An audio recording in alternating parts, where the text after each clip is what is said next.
Mr. President, it's a pleasure to welcome you to Chequers. This historic second state visit is a moment to celebrate the unique bond between our two countries. But today we've gone far beyond that. We've renewed the special relationship for a new era.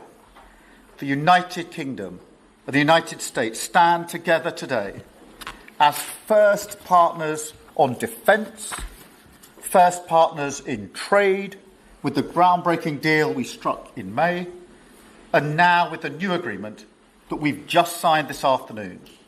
We're confirming our status as the first partners in science and technology, ready to define this century together, just as we did the last. This tech partnership has the power to change lives. It's our chance to ensure that technologies like AI, quantum, and others amplify human potential, solve problems, cure diseases, make us richer and freer, strengthen the cause of democracy, not tyranny. This is the territory on which the future will be won. So this partnership today is a signal of our determination to win this race together and to ensure it brings real benefits in jobs, in growth, in lower bills, to put more hard-earned cash in people's pockets at the end of each month. That's what we're determined to deliver. And we're bringing businesses with us. We've just come from a fantastic meeting with business leaders where we set out this vision. They have responded with new deals and investment, breaking every record that we have. £250 billion flowing both ways across the Atlantic. That is a record. Expected to create 15,000 jobs here in the United Kingdom. High-skilled jobs in cutting-edge sectors where people can build careers for the long term, changing lives in communities up and down our country. And look, while we shape this bond for a new era, the fundamentals have not changed. Security remains the cornerstone of this special relationship. We have the deepest, most advanced defence relationship in the world. Our warriors train together and they fight together. Our industries build together, everything from fast jets to the new AUKUS-class submarines. So now, as we drive up defence spending, we're going to sweep away the barriers to working together on new defence technologies so we can stay ahead of our adversaries.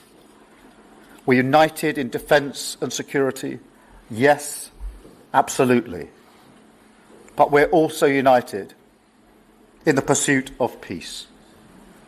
We are working together to end the humanitarian catastrophe in the Middle East, get the aid in, free the hostages, and ultimately bring Israel and the region back towards a comprehensive plan which can deliver peace and security for Israelis and Palestinians alike.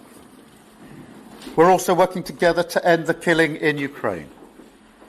In recent days, Putin has shown his true face, mounting the biggest attacks since the invasion began, with yet more bloodshed, yet more innocents killed, and unprecedented violations of NATO airspace. These are not the actions of someone who wants peace. So we've discussed today how we can build our defences further, support Ukraine, and decisively increase the pressure on Putin to get him to agree a peace deal that will last. And President Trump, you have led the way here, and we will continue to stand and work together for security and for peace. Mr. President, next year we'll celebrate the 250th anniversary of the United States. We've come on a long journey together since 1776. But it's no exaggeration to say that the partnership our two nations have built has shaped the world from the beaches of Normandy to the founding of NATO, to the creation of technologies that have revolutionised our lives. Time and time again, it is British and American men and women side by side, changing the path of history and turning it towards our values, towards freedom, democracy, and the rule of law. In Britain, we take huge pride in that. And let's be clear, this relationship is not just about history, it's about the future. It's about the benefits it delivers now and for decades to come, to make our people safer and better off. We've shown today that we're delivering those benefits, improving people's lives. So we will go into that anniversary year more optimistic than ever and more confident than ever about our two great nations and what they can achieve side by side. Thank you. And it is now my pleasure to give the floor to Mr. President. Thank you. Thank you very much, very much. Prime Minister Starmer, Melania and I are tremendously thankful for the wonderful hospitality that you and Lady Starmer have extended today at Chequers. Quite the place, I must say, quite the place. And we're grateful beyond words for the spectacular honor of the state visit yesterday at Windsor Castle, hosted by His Majesty King Charles III and Her Majesty Queen Camilla. These are two fantastic people. We will never forget it. As I said last night, the bond between our countries is like no other anywhere in the world. The United States and the United Kingdom have done more good on this planet than any two nations in human history. That is thanks in large part to the traditions of British liberty, which grew up on these isles, these beautiful, magnificent isles, and were carried by our ancestors to the New World. We're forever joined, and we are forever friends, and we will always be friends. This enduring connection is why I was thrilled that the United Kingdom was the very first country with which we made a historic trade deal, and a very good trade deal. He's a tough negotiator. I think it was a better deal for you than us, but these are minor details. It's a very good deal for both of us. He's a great negotiator who will extend our unparalleled security alliance into the realm of economic security for the first time, and I look forward to finalizing it very soon. We'll have it done very quickly. We have also just signed a historic technology prosperity deal, one of a kind, to ensure our countries lead the next great technological revolution side by side. In fact, we just left the business leaders, the biggest in the world. Some are in this room right now. And that was quite a meeting we had on business and trade and technology. This trip has galvanized $350 billion in deals across many sectors, and we're committed to ensuring that the UK has a secure and reliable supply of the best AI hardware and software on Earth. And we supply that, and we'll make sure we supply it in quantity to the UK. And we also are joining forces on quantum computing and nuclear power, a natural partnership for close allies. The United States, as you probably have heard, is doing better than it has ever done in terms of business and investment. The stock market has hit a new high, as you know, and that's for many, many days out of our fairly short 8 months. And we seem to be hitting new highs, and I think we're going to do much better even as time goes by. Jobs are at a record, and most importantly, we have more than $17 trillion, $17 trillion, and this is during an 8-month period being invested in the country, which is not only a record, but if you compare $17 trillion to the last year of the Biden administration, they did $250 billion. They didn't do $1 trillion for the 4-year period. We did $17 trillion of investment coming in. A lot of it's because of tariffs, and a lot of it's for a lot of other reasons, but there's never been anything like it. It's an economic superstar. That's what's become. It was mismanaged and badly handled for a long period of time, but it's not badly handled anymore. So that's a record. And remember, that's up until 8 months. We have another few months to go, and that number is going to get significantly higher, especially if we win a certain case that we're waiting to hear. That will be something like the world has never seen. I want to congratulate the United Kingdom on making the vital commitment to spend 5% of GDP on defense at the NATO summit this year. We've worked together very closely in so many ways. I'm very honored to tell you that we've solved 7 wars, wars that were unsolvable, wars that couldn't be negotiated or done. The U.S. has done 7 of them. The one that I thought would be easiest would be because of my relationship with President Putin, but he's let me down. He's really let me down. It was going to be Russia and Ukraine, but we'll see how that turns out. But that turned out to be, I thought it might be among the easiest of the group. But we had settled just about every conflict. And as you know, we're working very hard on Israel and Gaza. All that's happening over there. Complex, but it's going to get done. It'll all get done right. And likewise, Russia and Ukraine will get done. But you never know in war. You know, war is a different thing. Things happen that are very opposite of what you thought. You thought you were going to have an easy time or a hard time, and it turns out to be the reverse. As we saw in the unforgettable parade yesterday at Windsor Castle, what a place it is. The British Armed Forces carry on one of the finest military traditions in the world, one of the greatest marching bands, one of the most magnificent sights I've seen. I know that our service members look forward, and we do look so forward to working even more closely with yours as you push toward that 5% goal. And I think, Mr. Prime Minister, you're just about there. You're going to be there very quickly, along with a lot of other great countries. I want to thank NATO and our wonderful head of NATO, who's really worked very hard, Mark, for the job they've done. As you know, NATO is at 2% GDP, and they didn't pay it. Now they're at 5%, then they pay it. And we appreciate that. And we're sending a lot of weapons to NATO. NATO is paying for those weapons in full. But we're sending them, and we're doing a great job at getting them what they need. And we appreciate the fact that they're taking care of it, because the United States is into that war for $350 billion. And it just really very sad. It just got out of control. They didn't know what they were doing. But over the generations, British and American warriors have shed their blood side by side in defense of liberty and freedom.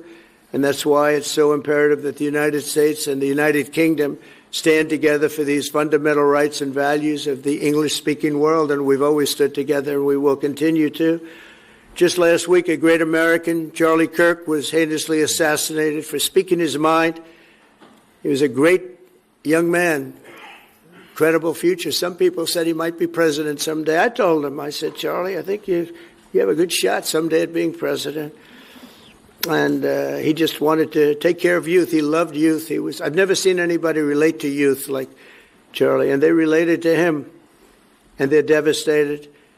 But I appreciate the many British citizens who have offered their condolences. And again, Charlie was a great person. We'll be going out to a service on Sunday. I'll be leaving with some of the people in this room just to celebrate Charlie and all that he's done. So incredible. Never seen anything like it. But I hope that together our nations can lead a movement to defend the glorious traditions of freedom on both sides of the Atlantic. There could be no greater tribute to the immortal bonds of affection and loyalty that unite the British and the American people for all of time. We have a relationship like no other. It will always be that way. We will always be united. We'll always be together. And I just want to thank you, Mr. Prime Minister, for the great job I think you're doing. Thank you very much. Thank you.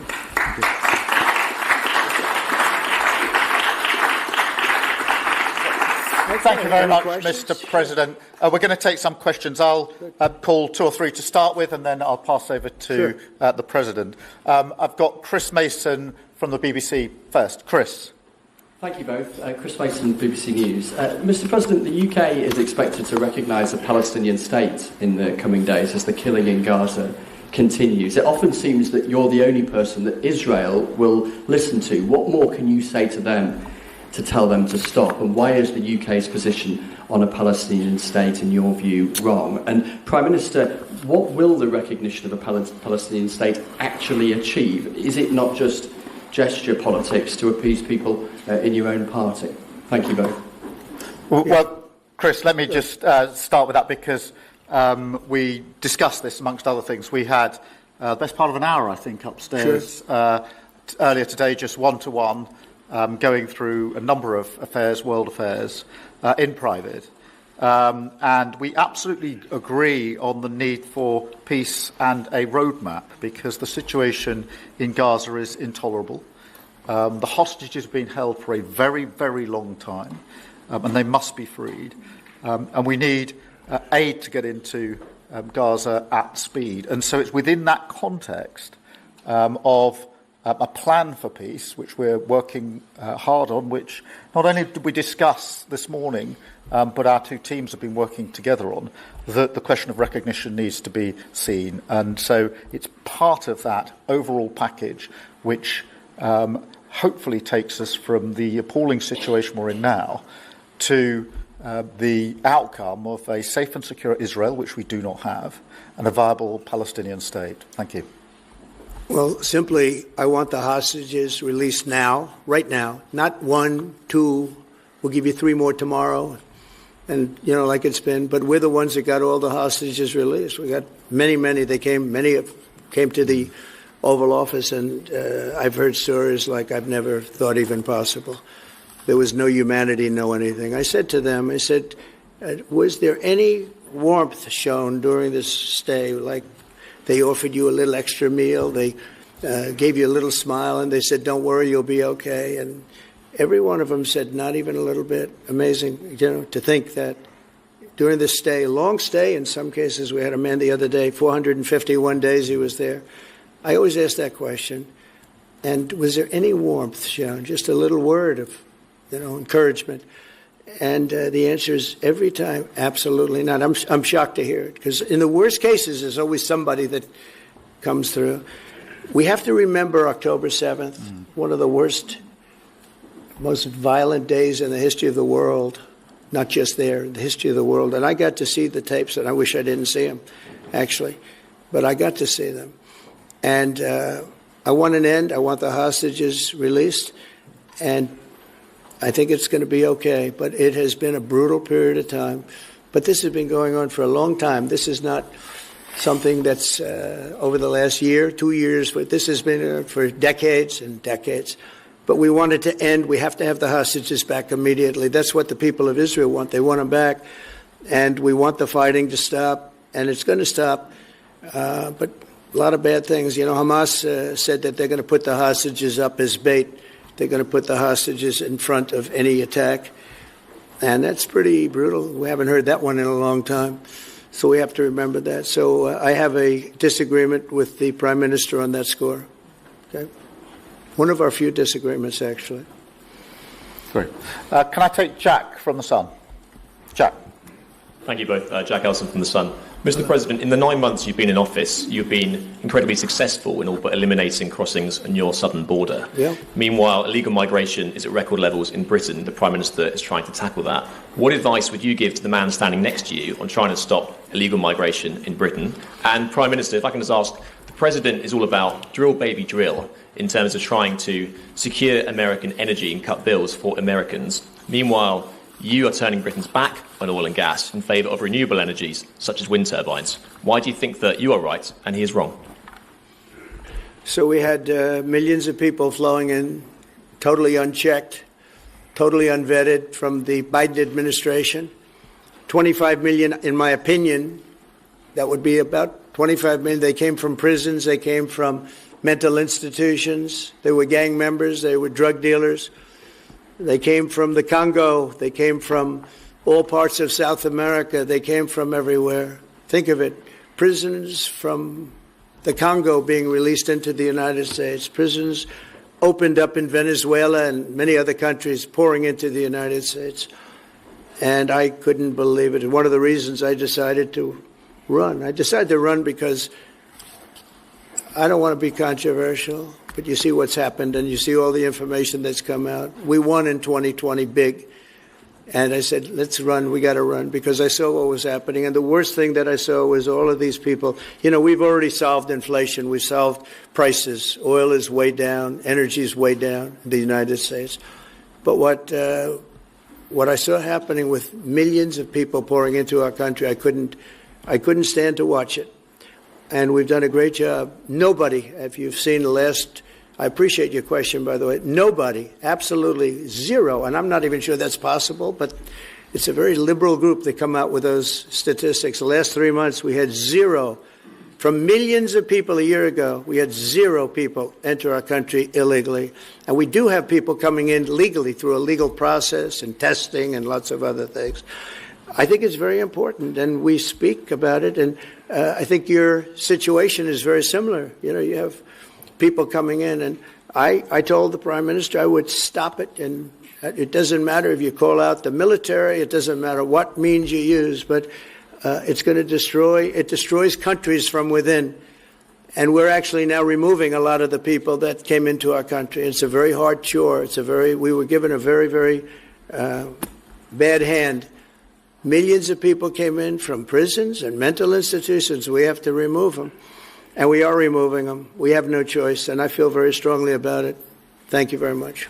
Jack, let me just deal with the question of returns, because this is obviously an issue we're taking incredibly seriously. We've struck a number of deals both on cooperation with other countries, because this is a problem right across Europe, to tackle the problem of actually breaking up the gangs that are running this trade. We have had a record number of returns, over 35,000 now since we came into office. That's the highest number for the best part of 10 years.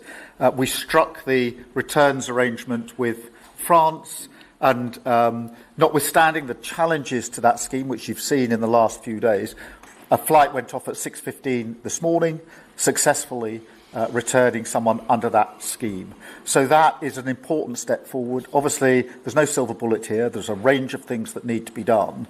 But given the challenges of returning people, it is important that we're able to prove it can be done. It was done. It was done early this morning.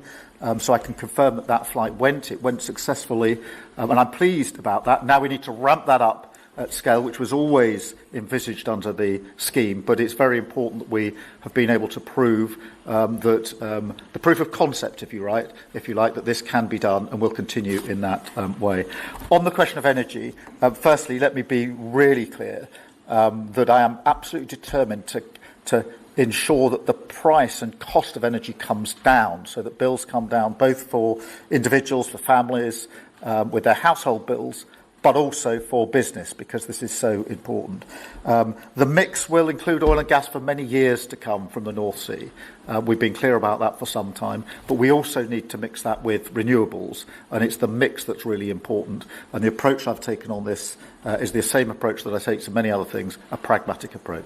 Thank you, Jack. I would like to say that we inherited the worst inflation in the history of our country. We had inflation, the likes of which we've really never seen. They say 48 years, and I'll accept that, but I really don't. We had the worst inflation in the history of our country. And we had a expression that I used a lot, drill, baby, drill. And as you know, we brought fuel way down, the prices way down. And we don't do wind, because wind is a disaster. It's a very expensive joke, frankly. And we got our energy prices way down. That brought the inflation way down, and now we have very little inflation, and we have a very, very strong economy. So that was very important. Drill, baby, drill. And you have a great asset here, and we spoke about it. It's called the North Sea. The North Sea oil is phenomenal, and I hope, because I love this country, you know. My mother was born in Scotland, and the Hebrides, Stornoway, that's serious Scotland. We were talking about it. And I want this country to do well. And you have great assets that you're going to start using, I believe, under this Prime Minister. Thank you. And I've got Matthew from The Economist.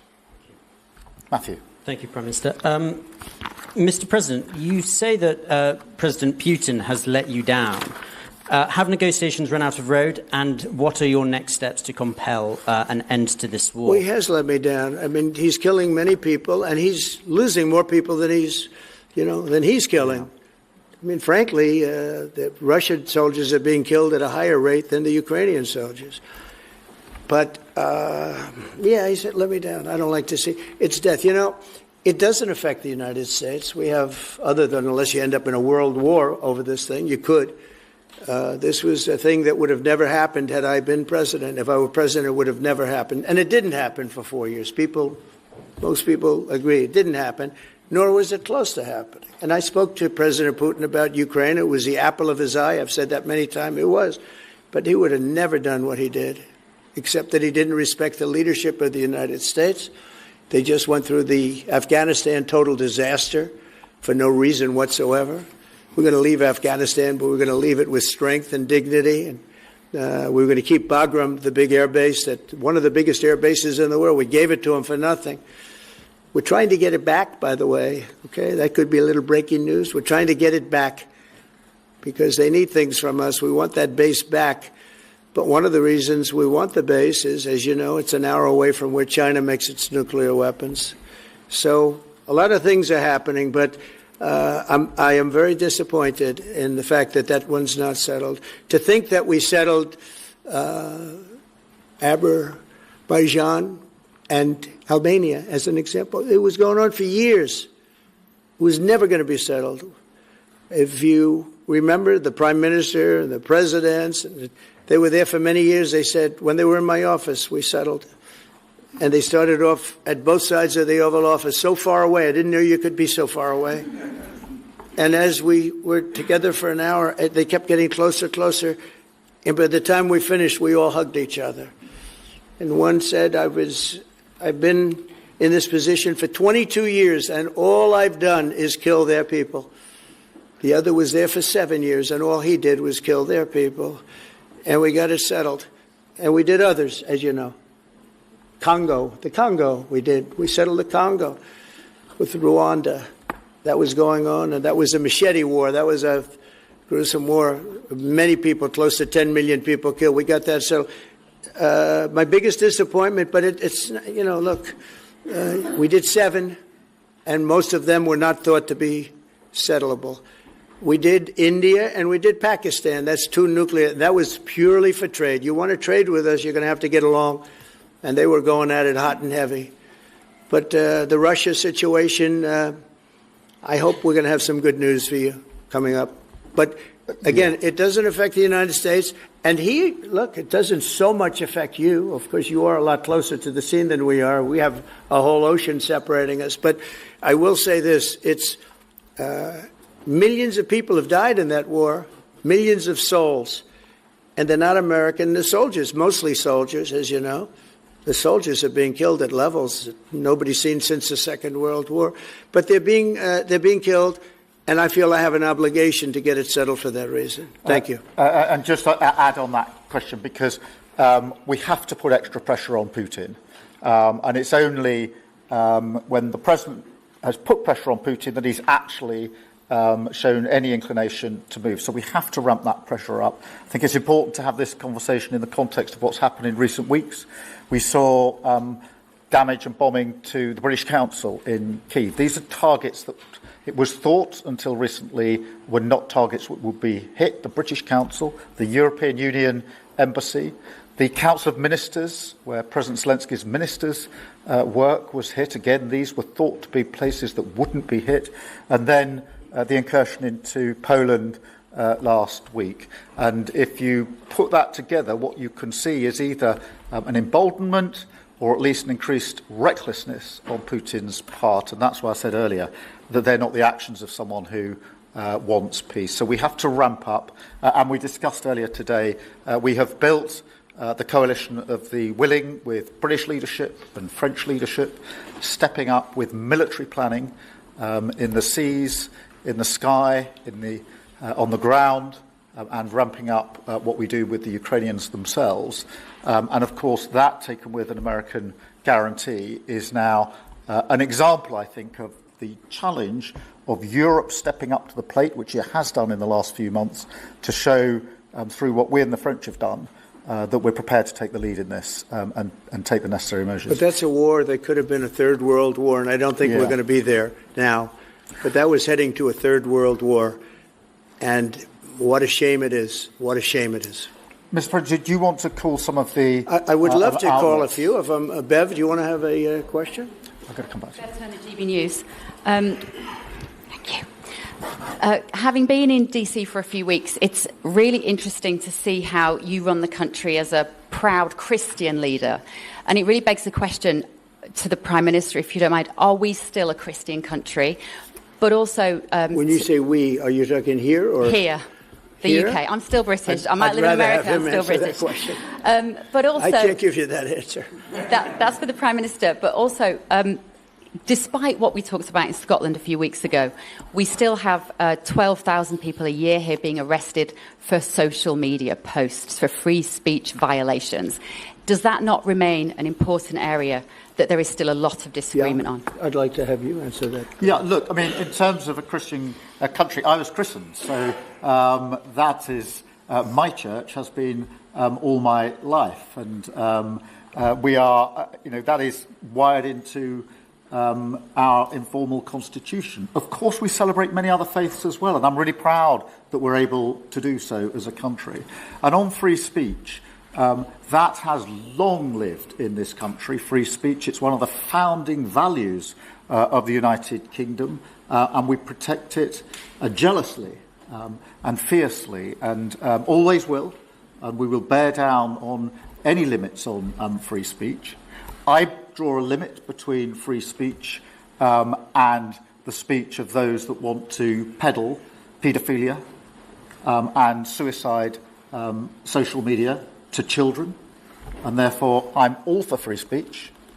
I'm also for protecting children from things that will harm them, paedophiles, those that peddle suicide, which has had a terrible consequence for individual, particularly teenagers. And so that's the balance we strike. But we have had freedom of speech in this country for a very long time, and we will always protect it. Thank you. Thank you very much. Brian, please. Thank you. Prime Minister, it's good to see you again. You have a beautiful country. Thanks for having us. Thank you for being Two here. questions. One, just recently, President Trump labeled Antifa domestic terrorists. Would you consider doing something like that in your country? Well, we obviously will take decisions for ourselves. I don't want to comment on the decisions of the President, but we take our decisions ourselves. And my question to you, President Trump, is there any update on the auto pen? Yeah, it's just gotten worse from their standpoint. The people that used it, and one in particular, one person, was never told by Biden to do it. Only spoke to Biden twice, and that was just talking about the weather, not talking about any order. And he was taking orders from people other than Joe Biden. Joe Biden wasn't giving those orders. Joe Biden didn't believe in open borders. He didn't. I've known him for a long time. He was never the brightest bulb in the ceiling, as we know. You can go back 40 years ago and you'll see that. Go back and take a look at the hearings on Justice Thomas, and you'll see that very much. But he didn't believe in open borders and all of this nonsense that they're peddling now, which is why they're not in office any longer. It's a shame. The auto pen was illegal. It was illegally used. He never gave the orders. He never told them what to do. And I guess the only one he signed, or one of the few he signed, was the pardon for his son. But you had the congressman who, when they got the information, they found out they were guilty, and they deleted and destroyed all information, everything. You couldn't get any of it. They found out that Nancy Pelosi actually was offered the 10,000 soldiers, and she turned them down. They found out many things that were very bad. So they deleted and destroyed all information. You talk about freedom of the press and freedom of speech. How about that one? And there's not a thing. This is after a year and a half of hearings. They destroyed everything. And somebody's got to be held responsible. So Biden, what he did is they knew, I don't think he knew, but somebody knew. I don't think Biden had a clue about anything, if you want to know the truth. But they gave a pardon to those Congress people. They gave a pardon. Those people are so guilty. They gave a pardon, but Biden didn't know about it. The people, whether it's Lisa or any of those people in there that really ran it. I know them all. And they're sick people. They're smart people. They're very smart. They're probably brilliant, but they're sick in ideology. And they were running the auto pen. And it was totally illegal what he did. And I hope it's going to be so adjudged. Do you want to take one more and then I'll go Okay. back to British? Let's see. Peter, go ahead. Thank you, President Trump.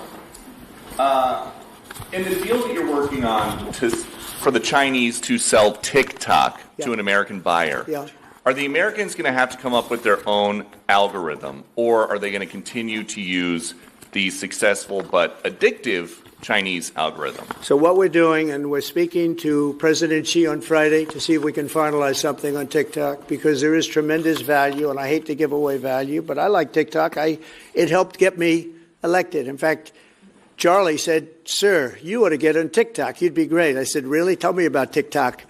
And we, as you know, we did unbelievably well with youth, like at a level that no Republican has ever even dreamt of. And in what, look, I think we won it for a lot of reasons, but that was a reason we won the election by such a big number. TikTok has tremendous value. The United States has that value in its hand because we're the ones that have to approve it. I specifically get the right to approve it. The people that are investing it are among the greatest investors in the world, the biggest, the richest, and they'll do a great job. And we're doing it in conjunction with China. But we are getting, the United States is getting a tremendous fee plus, I call it a fee plus, for just making the deal. And I don't want to throw that out the window. I can say this, that you'll have a lot of very unhappy youth. And I use TikTok very legitimately, very straight, just statements every day, little statements, short statements. "Sir, make it short, please." And TikTok Jack, we call him. It was pretty good. Did a good job for me, I guess. But no, I'd rather reap the benefits. I mean, the kind of money we're talking about is very substantial. And it'll be owned by all American investors and, the best investors and the, very rich people and companies are going to be owning it. Very, very straight, very legitimate companies, and really companies that love America. So they're going to be owning it. It's a big thing. And on a much bigger scale, and probably that's why we were able to get that, but on a much bigger scale, we're pretty close to a deal. We may do an extension with China, but it's an extension based on the same terms that we have right now, which are pretty good terms. And my question for Prime Minister Starmer, if you feel so strongly about officially recognizing Palestine for statehood, why are you waiting for President Trump to leave the country? Why can't you just do it right now? And isn't there a risk in rewarding Hamas with that? Well, let me be really clear about Hamas. They're a terrorist organisation who can have no part in any future governance in Palestine. And what happened on October the 7th was the worst attack since the Holocaust. We have extended family in Israel. I understand firsthand the psychological impact that had across Israel. So I know exactly where I stand in relation to Hamas. Hamas, of course, don't want a two-state solution. They don't want peace. They don't want a ceasefire. So I'm very clear where I stand on Hamas. Okay. On the question of recognition, I made my position clear at the end of July as to the timing, which has got nothing to do with this state visit, and I've discussed it with the President, as you would expect amongst two leaders who respect each other and like each other and want to bring about a better solution in the best way that we can. Thank you so much. Can I go back then to Robert at ITV? Robert Peston, ITV. Mr. President, you uniquely, you alone in the whole world, have the power to persuade Prime Minister Netanyahu to stop the demolition of Gaza City, to stop the starvation of Palestine, and to stop the killing of civilians. If not now, when will you exercise that power to tell him to stop? Sure. And then for both of you... But you do understand about October 7th. You do understand. So believe me, I understand. One of the worst days in the history of humanity. What happened, I have seen the tapes. Babies that are 4 months old and just chopped up to pieces. And you've seen the tapes and I've seen the tapes. You're a professional and so am I. And people forget about October 7th. I can't forget about it. So I want it to end, but I want the hostages back. I don't want the hostages used as human shields, which is what Hamas is threatening to do. But as soon as they're back, that's the moment you will tell Netanyahu Well, to stop. it would certainly help, but I have to have the hostages back. And I don't want them back piecemeal, as I said before. I want them back. And on a separate issue, free speech, your Vice President Vance said that free speech is under attack in the UK. Do you agree with him? And Prime Minister, we saw the dismissal of a very well-known chat show host in America last night, Mr. Kimmel. Is free speech more under attack in Britain or America? Well, Jimmy Kimmel was fired because he had bad ratings more than anything else, and he said a horrible thing about a great gentleman known as Charlie Kirk. And Jimmy Kimmel is not a talented person. He had very bad ratings, and they should have fired him a long time ago. So, you can call that free speech or not. He was fired for lack of talent. Yeah, please, go ahead. Yeah, I mean, firstly, on the question of Charlie Kirk, can I just express how shocking that is, I think, to everybody who believes in free speech and in democracy. It sent shockwaves through the world. And I know that he was a friend of the president, and I reached out straight away to the president because I understood how impactful it would be on him and his family. And we all need to be absolutely clear about that. Whatever our political views, it is shocking and is to be condemned. On free speech, not much to add to the answer I gave earlier. This country's had free speech for a very, very long time. It is part of who we are as a country, and it is the values that we fought for. We fought for it during the Second World War alongside each other. So we need no reminding of the importance of free speech in this country. Thank you, Robert. And I go to Beth for the final question, please. Beth. Thank you so much. Sky. Thank you, Beth Rigby, Sky News. Thank you, Prime Minister. If I could start with you. Prime Minister, President Trump has said he's ready to impose major sanctions on Russia if NATO countries stop purchasing Russian oil. He's got a point, hasn't he? Is that what you now believe is needed to bring Putin properly to the table? And what's your message to the President on US sanctions? And Mr. President, if I may, the King praised your personal commitment last night to finding solutions to the world's most intractable conflicts. You have invested much of your time and effort in Ukraine, but even as you seek to broker a deal, President Putin is escalating the war. He's firing drones into NATO airspace. You say he has let you down. Was it a mistake to invite him to Alaska? Do you regret it? No. And is it time to squeeze him, sir, and scare him and impose sanctions? And finally, if I may, the elephant in the room, Lord Mandelson, he is no longer the ambassador. Do you have some sympathy with him that he lost his job over historic links to Jeffrey Epstein? Thank you very much, sir. I don't know him, actually. I had heard that, and I think maybe the Prime Minister would be better speaking of that. That was a choice that he made, and I don't know. What is your answer to that? Well, I mean, it's very straightforward. Some information came to light last week which wasn't available when he was appointed, and I made a decision about it, and that's very clear. On the question of the pressure on Putin and on Russia, which is obviously really important, look, I think it is a challenge to Europe. There are a number of European countries which are too reliant on energy from Russia. The UK actually obviously has almost got nothing at all, but we do need to bear down and work with our European counterparts here. There are one or two countries, I think, that do need to look again at the question of energy. There's no one silver bullet here.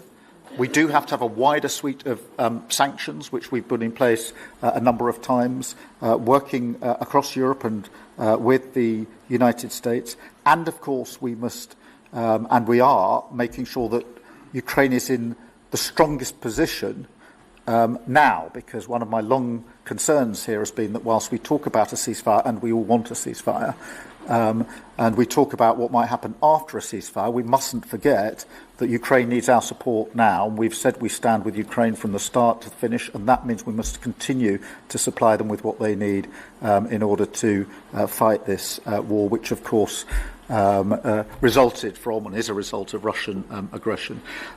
We have particularly done the sort of leadership role in the coalition of the willing, so that if there is a ceasefire and if there is a deal, and I do hope there is, that is then lasting and not then broken, because given previous history, I don't trust Putin. Thank you.